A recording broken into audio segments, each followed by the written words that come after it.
Assalamualaikum warahmatullahi wabarakatuh. Waalaikumsalam warahmatullahi wabarakatuh. Apa kabarnya, Nak, pada siang hari ini? Alhamdulillah baik, Bu. Baik, Bu.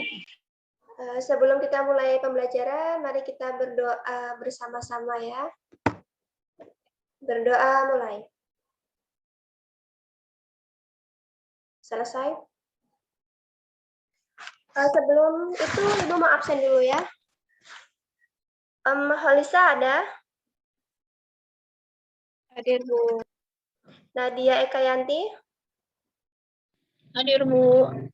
Ria Tirtaliana? Hadir, Bu. Suci Lola Mutiana? Hadir, Bu. Oke. Ada yang tahu, Nak, kita siang hari ini akan belajar materi apa?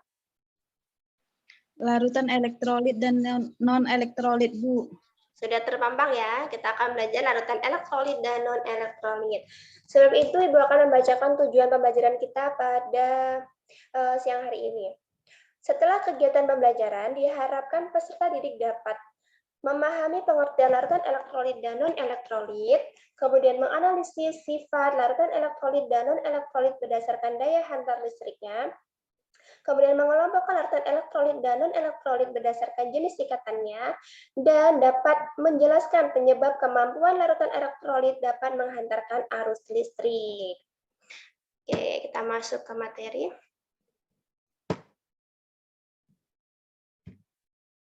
Jadi apa sih yang dimaksud larutan elektrolit dan non-elektrolit? Nah, kita lihat fenomena berikut ini. Oke, di sini ada gambar PLN yang memutuskan aliran listrik ketika terjadinya banjir, dan ada nelayan yang menangkap ikan dengan alat setrum.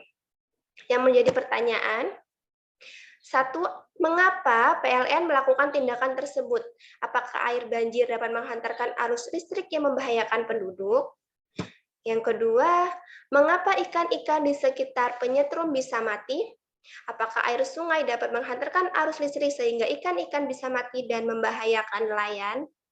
Nah, kita akan menemukan jawabannya setelah kita mempelajari materi larutan elektrolit dan non-elektrolit ini. Sebelum itu kita mereview pengertian larutan.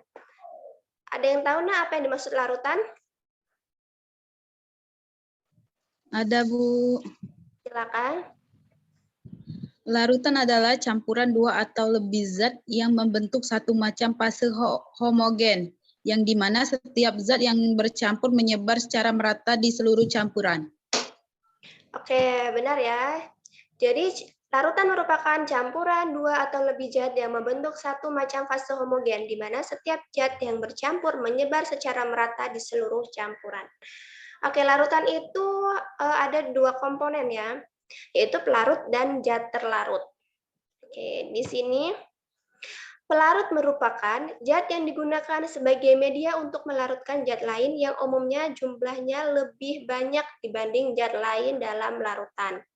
Kemudian pelarut ini strukturnya tidak dapat berubah. Untuk zat terlarut, ya, zat terlarut merupakan komponen dari larutan yang memiliki jumlah lebih kecil dalam larutannya. Kemudian zat terlarut strukturnya dapat berubah. Oke. Di sini ada gambar ya. Dari gambar ini mana yang termasuk pelarut dan zat terlarut? Ada yang tahu? Zat terlarutnya gula, pelarutnya air, Bu. Ya, betul sekali ya. Jadi di sini air bertindak sebagai pelarut, di mana dia strukturnya tidak berubah, tetap cair ya setelah dia menjadi larutan gula. Kemudian di sini gula ya. Gula mengalami perubahan struktur dari kristal menjadi molekuler, sehingga setelah bercampur dengan air membentuk larutan homogen. Nah, jadi di sini tidak dapat dibedakan lagi mana airnya, mana gulanya, karena sudah menjadi larutan yang homogen. Oke, berdasarkan kemampuan dalam menghantarkan arus listrik, larutan dibedakan menjadi dua. Apa, Nak? Ada yang tahu? Larutan elektrolit dan non-elektrolit. Non-elektrolit. Ya. Ini adalah materi yang akan kita pelajari, yaitu larutan elektrolit dan non-elektrolit. Jadi larutan elektrolit itu merupakan larutan yang dapat menghantarkan arus listrik, sedangkan larutan non-elektrolit tidak dapat menghantarkan arus listrik. Larutan elektrolit dibagi menjadi dua, yaitu ada elektrolit kuat dan elektrolit lemah. Oke, pertanyaannya mengapa larutan elektrolit dapat menghantarkan arus listrik, sedangkan larutan non-elektrolit tidak dapat menghantarkan arus listrik? Oke, di sini menurut Svan August Arrhenius tahun 1884, dia mengemukakan bahwa dalam larutan, zat elektrolit terurai menjadi ion-ion bermuatan listrik dan ion-ion tersebut selalu bergerak bebas. Oke. Zat elektrolit kuat terurai sempurna sehingga menghasilkan lebih banyak ion. Sedangkan zat elektrolit lemah terurai sebagian sehingga jumlah ion yang dihasilkan lebih sedikit. Dalam larutan, zat non-elektrolit tidak terurai menjadi ion-ion, melainkan tetap dalam bentuk molekul yang tidak bermuatan listrik. Kemampuan suatu zat untuk terion dalam larutannya dinyatakan dengan derajat ionisasi, dilambangkan dengan alfa. Untuk larutan elektrolit kuat, derajat ionisasinya sama dengan 1. Elektrolit lemah, derajat ionisasinya kurang dari 1 tetapi lebih dari 0. Dan larutan non-elektrolit, derajat ionisasinya sama dengan 0. Ya. Zat apa saja yang termasuk elektrolit kuat, lemah, dan non-elektrolit? Nah, untuk pengelompokan ini dapat kita hubungkan dengan materi ikatan kimia pada semester 1. Masih ingat ya, Nak ya? Ikatan kimia itu ada apa saja, Nak? Ada yang tahu? Ikatan ion dan ikatan kovalen. Nah, betul ya, jadi ada ikatan ion dan ikatan kovalen. Untuk ikatan kovalen, itu ada ikatan apa saja, Nak? Dibagi menjadi ya, apa? Ikatan polar dan non-polar, Bu. Polar dan non-polar, Bu. Ikatan kovalen polar dan ikatan kovalen non-polar. Oke, untuk ikatan ion ya, senyawa yang berikatan ion itu tergolong zat elektrolit kuat. Nah, contohnya NaCl, NaBr, CaCl2, dan BaCl2. Untuk ikatan kovalen polar itu bisa berupa zat elektrolit kuat dan elektrolit lemah. Untuk zat elektrolit kuat contohnya HCl, HBr, Hi, HNO3, dan H2SO4. Untuk elektrolit lemah, contohnya yaitu HNO3, H2PO4, dan NH3. Nah, untuk senyawa yang berikatan secara ikatan nonpolar ya, itu tergolong zat non-elektrolit. Nah, contohnya itu ada gula, C6H12O6, kemudian urea dengan rumus molekul CONH32, dan benzen dengan rumus molekul C6H6. Oke. Sekian penjelasan materi dari Ibu. Sekarang Ibu mau memberi kalian tugas kelompok. Tugasnya ada pada LKPD. Ya, di sana kalian diperintahkan untuk mengidentifikasi dan menganalisis dari 3 larutan ini ya, larutan garam, larutan cuka, dan larutan gula. Nah, kalian identifikasi dan analisis tuh mana yang termasuk larutan elektrolit kuat, elektrolit lemah, dan yang non-elektrolit. Nah, sertakan pula alasannya. Oke, Ibu bagi dulu ya kelompoknya. Kelompok 1 yaitu Lisa dan Suci. Kelompok 2-nya Nadia dan Ria. Oke. Karena pembelajaran kita bersifat daring ya, sehingga tidak dapat melaksanakan percobaan secara langsung, maka di sini Ibu akan menampilkan video. Kalian silakan amati dan menganalisis ya, seperti tugas yang diberikan. Oke, nah sudah tampil ya video YouTube-nya.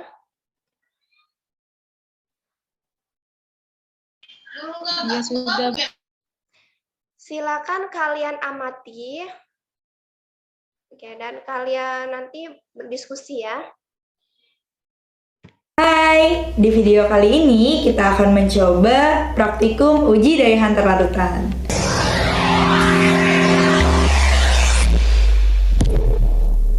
Jadi, alat dan bahannya ada.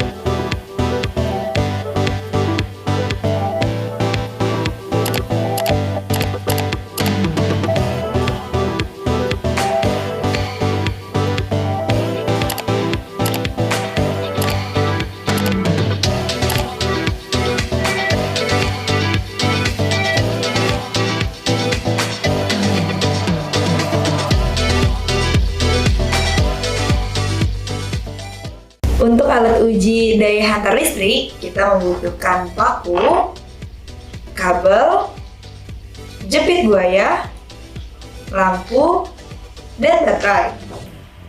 Nah, kabel pertama kita sambungkan paku ke jepit buaya. Kemudian, kabel yang kedua kita sambungkan ke baterai, kemudian baru ke jepit buaya. Oke, jepit buaya ini kita jepitkan ke lampu. Kita uji terlebih dahulu apakah lampunya menyala atau tidak.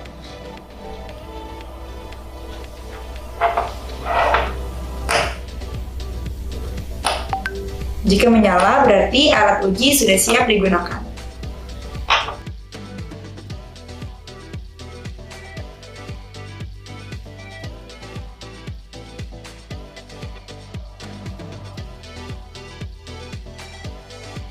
Langkah pertama, kita masukkan larutan gula ke dalam gelas. Setelah itu, kita celupkan paku. Hasilnya, tidak terdapat gelembung dan lampu tidak menyala. Sebelum mengganti larutan, pastikan paku dibilas terlebih dahulu pada air, kemudian dielap menggunakan tisu.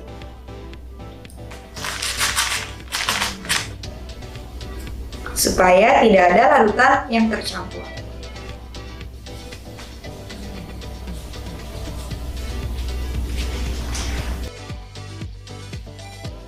Kemudian larutan yang kedua, cuka. Step-stepnya masih sama. Masukkan cuka ke dalam gelas.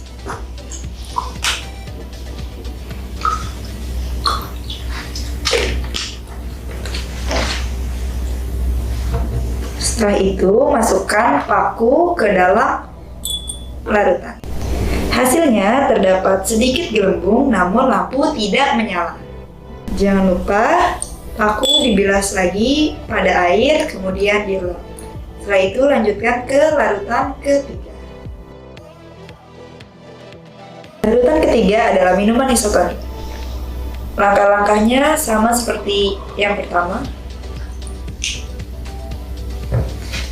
Masukkan paku ke dalamnya. Hasilnya terdapat sedikit gelembung, namun lampu tidak menyala. Kemudian kita lanjut ke larutan keempat, namun paku jangan lupa dibilas terlebih dahulu. Dan larutan yang terakhir adalah larutan garam. Kita tuangkan terlebih dahulu.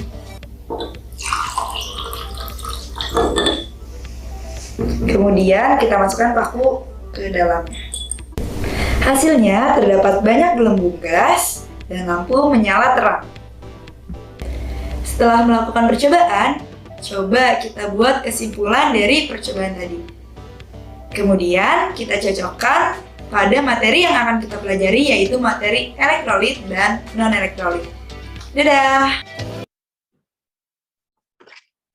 Oke, kalian sudah menonton videonya ya. Silakan kalian berdiskusi dengan teman kelompoknya. Boleh live dari Zoom ya. Nanti setelah 20 menit, silakan masuk kembali dan mempresentasikan hasil analisisnya. Yang dianalisis 3 larutan saja ya, Nak ya. Untuk larutan garam, larutan cuka, dan larutan gula. Oke, silakan dikerjakan. Nanti kita kembali lagi di Zoom. Oke, sudah semua, Nak, diskusinya?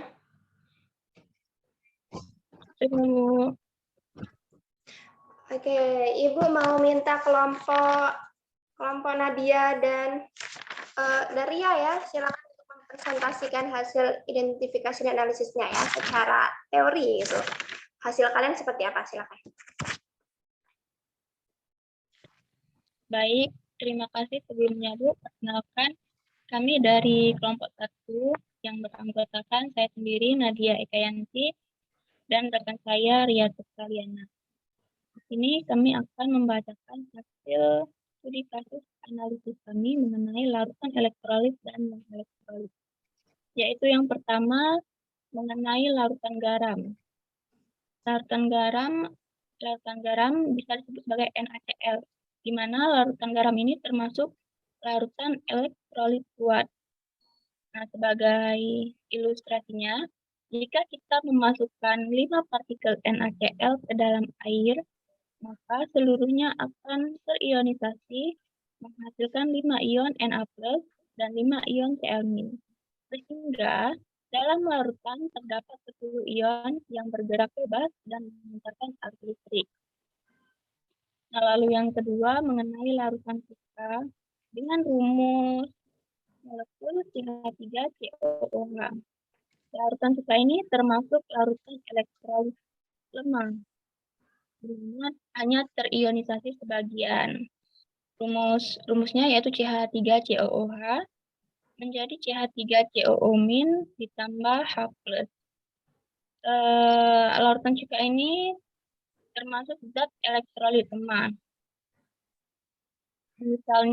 Contohnya CH3COOH memiliki derajat ionisasi 0,6, yang berarti 60%-nya terion dalam larutan.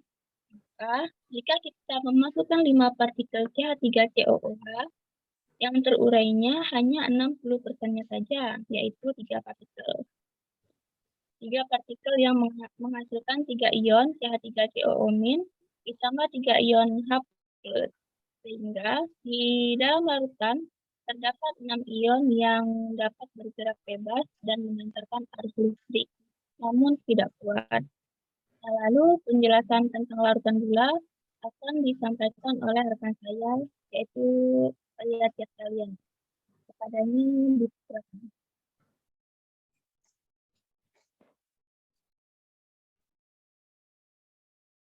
Apakah Saudari Ria ada di Zoom, Nak?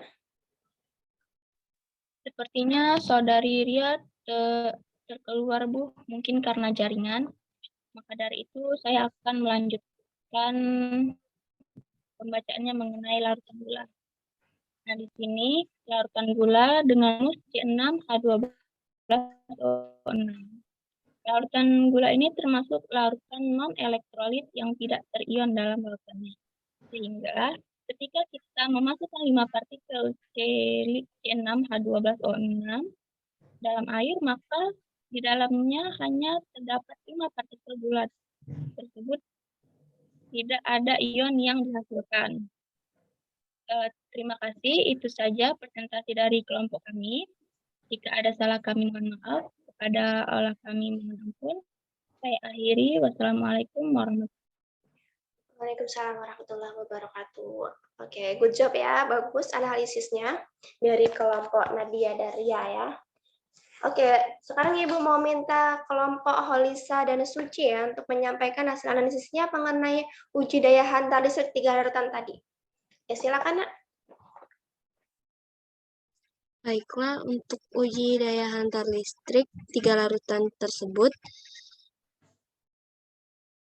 yang pertama itu larutan garam menghasilkan ion paling banyak, maka listriknya paling kuat, sehingga lampu menyala dengan terang dan akan muncul banyak gelembung gas. Yang kedua yaitu larutan cuka. Karena menghasilkan ion lebih sedikit, maka daya hantar listriknya lebih lemah, sehingga nyala lampunya redup dan menghasilkan sedikit gelembung gas. Yang ketiga, larutan gula tidak memiliki daya hantar listrik, sehingga lampunya tidak nyala dan tidak ada gelembung gas yang dihasilkan. Itu saja, Bu. Terima kasih. Oke, bagus ya. Jadi betul, untuk larutan garam merupakan larutan elektrolit kuat. karena dia memiliki banyak ion dan terionisasi sempurna. Kemudian untuk larutan cuka itu merupakan larutan elektrolit lemah. Nah, karena dia menghasilkan lebih sedikit ion dan terionisasi sebagian. Jadi dia lampunya itu bisa tidak menyala, kalaupun menyala itu redup. Nah, untuk larutan gula tadi termasuk larutan non-elektrolit, karena dia tidak menghasilkan ion dan tidak terionisasi, tentunya ya. Baik, nah setelah kita mempelajari materi larutan elektrolit dan non-elektrolit tadi, kalian sudah bisa menjawab ya pertanyaan pada awal slide Ibu tadi. Mengapa PLN memutuskan arus listrik ketika terjadi banjir dan mengapa ikan di sekitar alas setrum itu dapat mati? Apakah air banjir dan air sungai itu dapat menghantarkan arus listrik? Nah, ada yang tahu jawabannya, Nak? Silakan. Ada, Bu. Ya, silakan.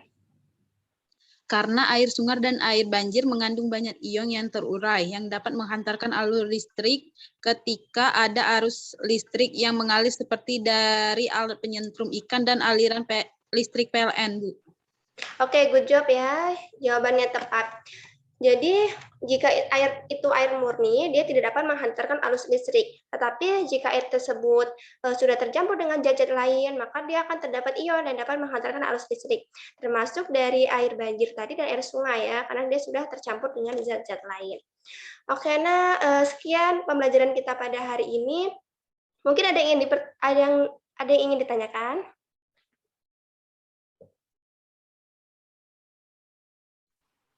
Sepertinya tidak ada, Bu. Oke, jika tidak ada, Ibu memberi tugas individu ya di LKPD halaman 9. Silakan dikerjakan paling lambat dikumpul hari Kamis sebelum jam 10 pagi, dikumpul di WA Ibu. Oke, sudah paham, Nak? Paham, Bu. Bu. Oke, mari kita tutup pembelajaran kita pada hari ini dengan berdoa. Berdoa mulai. Berdoa selesai. Terima kasih atas perhatiannya. Ibu akhiri. Wabillahi taufik wal hidayah. Wassalamualaikum warahmatullahi wabarakatuh. Waalaikumsalam warahmatullahi wabarakatuh. Terima kasih, Bu. Ya. Terima kasih, Bu.